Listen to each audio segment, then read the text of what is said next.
Gracias, señora presidenta.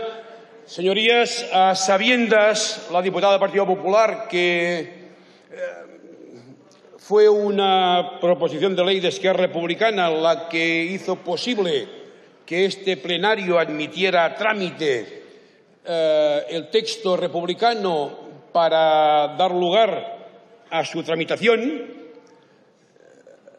sabiendo pues que todo tenía como origen al Grupo Parlamentario Republicano, y ha sacado de entrada la diputada el trío de ases. No creemos en España, queremos destruir España y todo lo fundamentamos en el incumplimiento de la ley. El trío de ases salió ya de entrada, de primeras.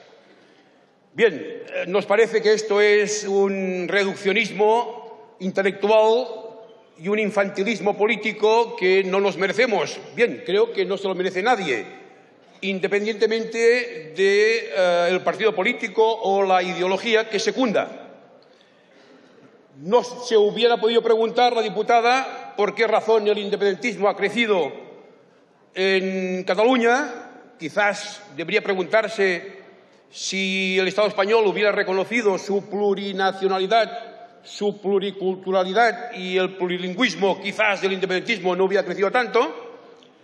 También se hubiera podido preguntar por qué creen a pies juntillas que la defensa a ultranza de la legalidad colma todos los principios democráticos. También se hubiera podido preguntar de entrada por qué abonarse a una respuesta no dialogada ante un problema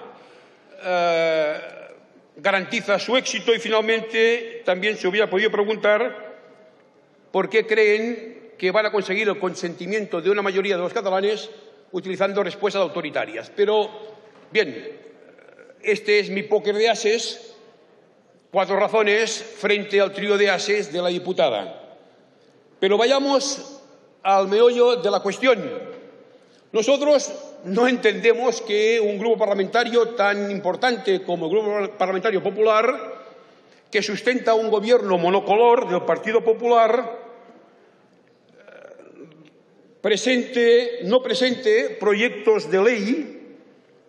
Hubieran tenido la posibilidad de presentar proyectos de ley ante la reforma de la justicia universal, teniendo en cuenta además que los proyectos de ley tienen preeminencia en el trámite parlamentario. O sea que al día siguiente del 9 de octubre de 2016, en que se admitió a trámite la proposición de ley de Esquerra Republicana, al día siguiente hubieran podido presentar un proyecto de ley sobre justicia universal si consideraban que la ley que ustedes impulsaron y aprobaron en solitario en 2014 requería modificaciones. Es decir, reconocer que ustedes mismos habían omitido aspectos que ahora consideran oportuno incorporar.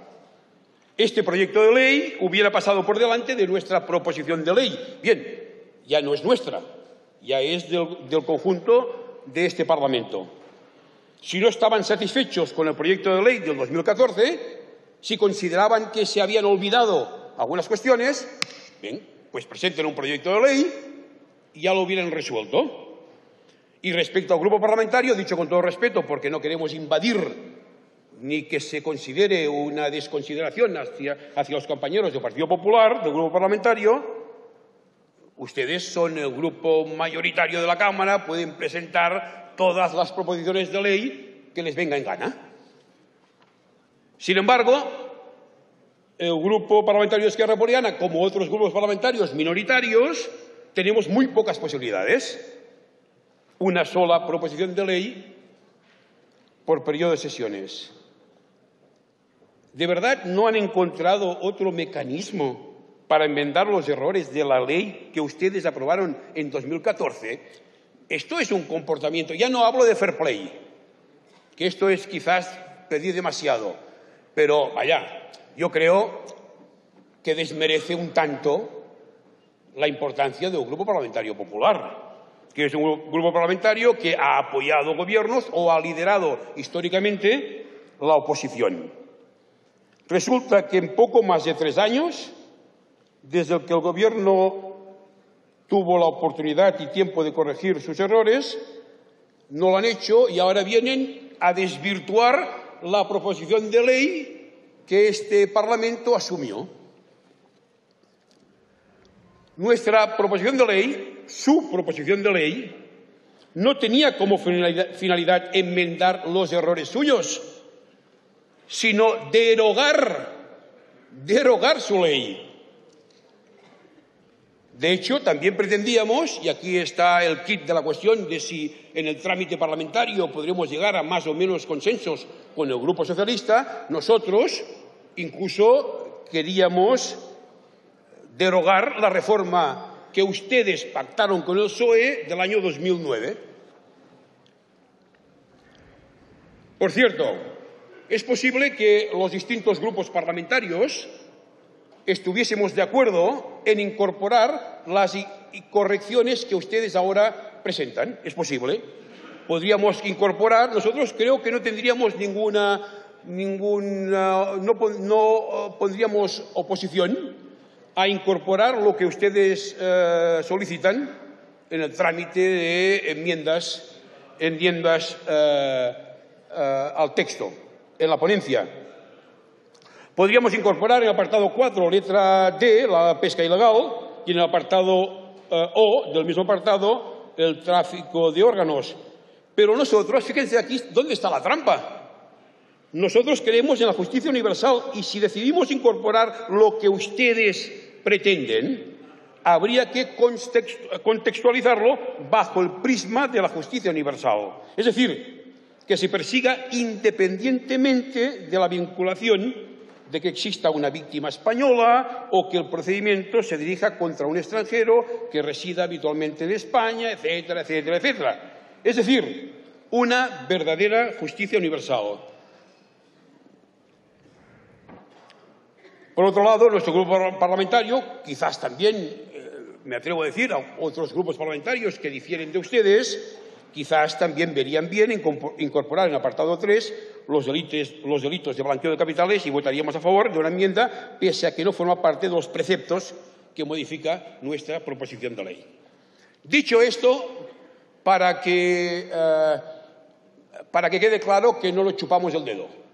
Somos un grupo parlamentario minoritario, ciertamente, pero esto no es sinónimo de ser tontos. Y entendemos que ustedes aquí, bien, nos han pretendido, incluso diría, ridiculizar. A todos y a todas. Pero vayamos ahora al quid de la cuestión. Ustedes, en el fondo, lo que pretenden es consolidar el modelo español de impunidad. Desarrollarlo a completo. Fíjense, hay un hilo que enfila la justicia universal ahora en jaque mate. La reforma del 2009 era jaque, era solo un jaque. La reforma de ustedes es jaque mate.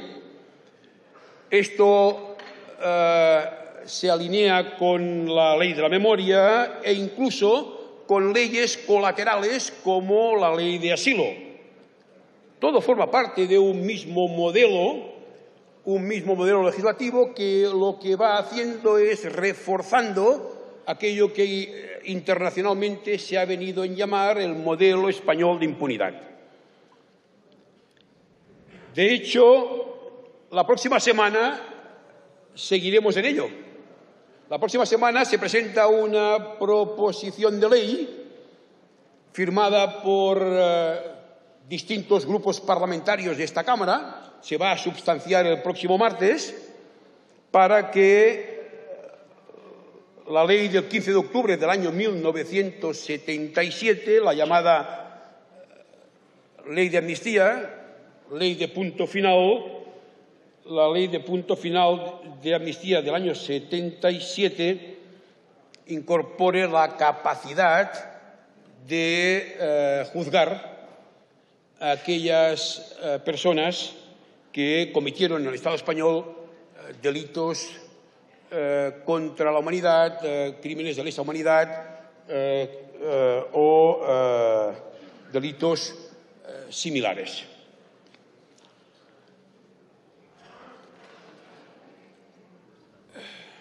Ahora estamos instalados en la casi imposibilidad de que se puedan juzgar crímenes cometidos fuera de los límites del Estado, y esto se constata porque además es necesaria la concurrencia, que el responsable debe ser español o extranjero, que haya adquirido la nacionalidad con posterioridad al delito, que el hecho sea punible en el lugar de la ejecución, que el agraviado o la Fiscalía interpongan querella ante los tribunales, es decir, adiós, adiós, adiós, bye, bye a la acusación popular, y que el afectado no haya sido absuelto, indultado o penado en el extranjero. ¿Por qué repito esto?